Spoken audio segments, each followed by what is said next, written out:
হাই friends নমস্কাৰ মই বৰ্ণালী হয় স্বাগতম জনাইছোঁ মোৰ ইউটিউব চেনেললৈ। আজি আপোনালোকৰ ওচৰত আকৌ এটা ৰেচিপি লৈ আহিছোঁ। এইটো ৰেচিপি হৈছে আমৰ ৰেচিপি, মানে আমৰ আচাৰৰ ৰেচিপি। যিহেতু এতিয়া আমৰ বতৰ প্ৰায় আম সকলোতেই পোৱা যায়, সেইবাবে মই আমৰ আচাৰ বনাইছিলোঁ। আপোনালোকৰ লগতো শ্বেয়াৰ কৰিলোঁ। প্ৰথমে মই আমৰ আচাৰ বনাবৰ বাবে আমখিনি ভালদৰে কাটি লৈছোঁ আৰু সেইখিনি ভালদৰে কাটি লোৱাৰ পিছত 3 দিনৰ বাবে মই নিমখ পানীত তিয়াই থৈ দিছোঁ।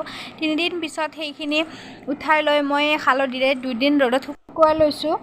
মছলাখিনি প্ৰথমে গৰম কৰি লৈছোঁ। মছলাত মই লৈ লৈছোঁ চপ, বগা সৰিয়হ, গোটা জিৰা, গোটা ধনিয়া আৰু লগতে পাঁচফোৰণ।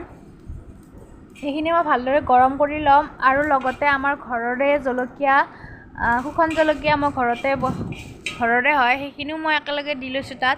আৰু এইখিনি ভালদৰে মই মিক্সিত মাৰি ল'ম। বেছি মিহি কৰা নাই, দেখিছে চাগে।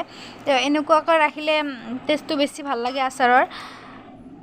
মোক অলপ নিমখৰ প্ৰয়োজন আছিল, চ' মই নিমখ অলপ এড কৰি লৈছোঁ তাত। সেইটো অনুমানটো চাই আপোনালোকে দি ল'ব পাৰে নিমখ লাগিলে। তো তাৰপিছতে মই দি দিছোঁ কেঁচা মিঠাতেল। মই কেঁচা মিঠাতেল দিছোঁ, দেখিছে মই তেলখিনি গৰম কৰা নাই। কেঁচা মিঠাতেল দিয়াৰ ফলত এইখিনি বহুত বেছি সোৱাদযুক্ত হ'ব আৰু বহুত দিন ভালে থাকিব। আৰু ইয়াত লাষ্টত ভিনেগাৰ অলপ এড কৰি দিব, এইখিনি বহুত দিনলৈ ভালে থাকিব। যদি কেতিয়াও এনেকুৱা ট্ৰাই কৰা নাই, এবাৰ নিশ্চয় ট্ৰাই কৰি চাব।